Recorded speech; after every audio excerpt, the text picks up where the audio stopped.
तो hello friends, आज हम देखने वाले हैं हमारे केमिस्ट्री का चैप्टर सेकंड सॉल्यूशन का एक वेरी वेरी इंपॉर्टेंट टॉपिक जो कि है रॉल्ड्स लॉ। रॉल्ड्स लॉ अब दो टाइप से हो जाता है, एक आपके पास मतलब दो तरीके से आप बोल सकते हैं कि एक हो जाता है Raoult's law for a volatile solution और दूसरा आप बोल सकते हैं Raoult's law for a non volatile solution. ठीक है, अब मेरी बात सुनो, वॉलेटाइल क्या होता है? वॉलेटाइल होता है जो वेपर्स में कन्वर्ट हो सकता है, ठीक है, और नॉन वॉलेटाइल क्या हुआ? जो वेपर्स में कन्वर्ट नहीं हो सकता, है ना, वेरी सिंपल। चलो ठीक है, अब let suppose this is our solution जिसमें ए और बी है हमारे पास, ठीक है। ठीक है, कंपोनेंट्स दो है हमारे पास, ए और बी।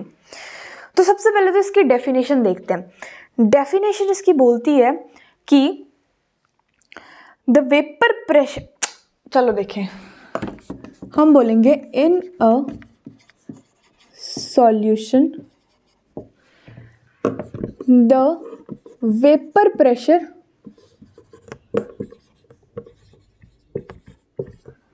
ऑफ अ कंपोनेंट, हम बोलेंगे एट कांस्टेंट टेम्परेचर। टेम्परेचर हमारा कांस्टेंट होना चाहिए, तो at constant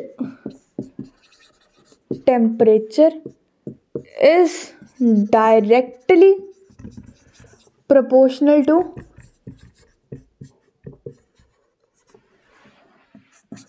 its mole fraction. काफ़ी ज़्यादा सिमिलर है उससे, हमारे हेनरी लॉ से, है ना। ठीक है, तो सुनो मेरी बात। हमने क्या बोला कि जो हमारा वेपर प्रेशर किसी भी कंपोनेंट का ले सकते हैं हम, कांस्टेंट टेम्परेचर पे डायरेक्टली प्रोपोर्शनल होगा किसके? मोल फ्रैक्शन के। तो हम इसको ऐसे लिख सकते हैं, P A is directly proportional to chi A where chi is our mole fraction. बिल्कुल ठीक है। आगे करके अगर हम इसको प्रोपोर्शनैलिटी के कांस्टेंट को हटा दें तो हम ये लिख सकते हैं, is equals to P naught A chi A, जहां पे हमारा पी नॉट ए क्या है? हमारे पास vapour pressure of A in pure form में है वो हमारे पास, ठीक है, बिल्कुल ठीक है। दूसरी चीज अगर हम बी कंपोनेंट की बात करें तो हम बोलेंगे directly proportional to chi B, है ना, काई बी, जिसको हम लिख सकते हैं P B is equals to P naught B where P naught B is the, क्या बोलेंगे उसको, vapour pressure of B at pure form में है, ठीक है, वो जहां पे मैं लिख देती हूँ कि P naught A and P naught B are vapour pressure respectively in their pure form. आप इसको अलग अलग भी लिख सकते हो कि पी ए क्या हो गया, vapour pressure in pure form of A, वहीं आप लिख सकते हो पी नॉट बी क्या है, vapour pressure in pure form of B, ठीक है।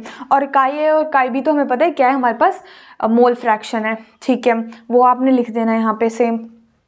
अब अगर हम बात करें कि हमारे पास टोटल क्या बन रहा है, टोटल वेपर प्रेशर क्या बन रहा है हमारे पास, उसी सेम टेम्परेचर पे हमारा टोटल वेपर प्रेशर कितना बन रहा है, तो हम उसको लिख सकते हैं कि पी एस, मान लो total vapour pressure P S हमारा क्या है, टोटल वेपर प्रेशर, ठीक है। तो पी एस हम बोल सकते हैं P A plus P B, है ना, बिल्कुल बोल सकते हैं। अब इनकी वैल्यू पुट कर दो, तो कर दो, तो P S is equals to P naught A chi A plus P naught B chi B. यही था हमारा Raoult's law for a volatile solution. हमने क्या बोला? हमने सबसे पहले बोला कि एक सॉल्यूशन में जो हमारा वेपर प्रेशर किसी भी कंपोनेंट का अगर हम ले रहे हैं, किस में ले रहे हैं, कांस्टेंट टेम्परेचर हमारे पास होना चाहिए, ऐसा नहीं कि टेम्परेचर हमारा डेविएट कर रहा हो, नहीं। तो आगे हम बोलेंगे कि हमारा जो वेपर प्रेशर कंपोनेंट है एट कांस्टेंट टेम्परेचर वो डायरेक्टली प्रोपोर्शनल होता है किसके, उसके मोल फ्रैक्शन के। इसी को हमने यहाँ पे फॉर्म में लिखा, इस फॉर्म में लिखा, जिसकी वजह से एक कांस्टेंट आया, ठीक है। और आगे हम बोलेंगे कि P0 A and P0 B are vapour pressure respectively in their pure state या फिर प्योर फॉर्म। वहीं अगर हमने टोटल उसकी बात की तो वो क्या हो जाएगा, PA प्लस PB। वहीं हमारा PS टोटल क्या बन जाएगा, इन दोनों की वैल्यूज हमने पुट कर दी इक्वेशन 1 और 2 को, तो हमारे पास ये बना। ये था हमारा Rawls law for a volatile solution. अब बात करते हैं for a non volatile solution.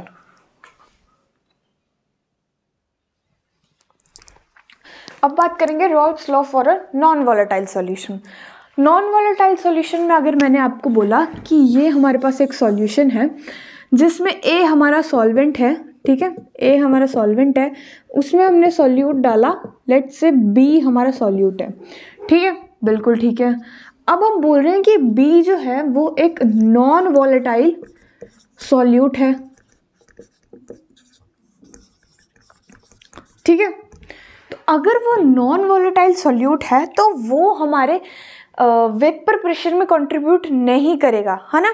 अगर हम बोल रहे हैं कि if solute B is non volatile, if solute B is non volatile,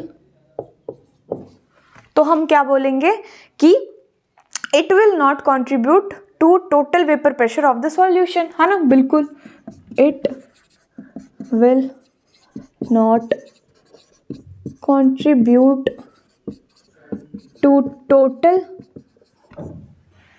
vapour pressure of the solution, बिल्कुल ठीक है ना, क्योंकि वो वेपर फेज में आ ही नहीं सकता, तो वो कैसे कंट्रीब्यूट कर सकता है वेपर प्रेशर में, बिल्कुल ठीक है। तो इसी की वजह से हम बोलेंगे जो हमारा PS होगा उसमें सिर्फ हमारा कंट्रीब्यूट क्या करेगा, A कंट्रीब्यूट करेगा, तो हम लिखेंगे P0 A इंटू काई A। वहाँ पे हम बोलेंगे कि P0 A क्या है, हमारा vapour pressure at pure state है,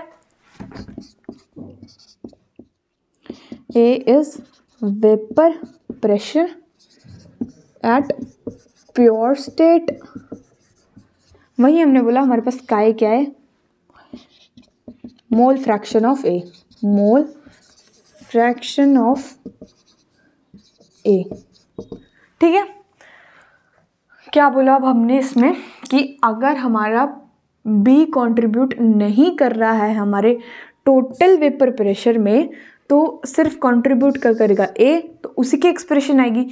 तो क्या बोल दिया हमने कि PS will be equal to P0 A and chi A। So this was our Raoult's law for a non volatile solution. I hope you understand. Thank you so much for watching.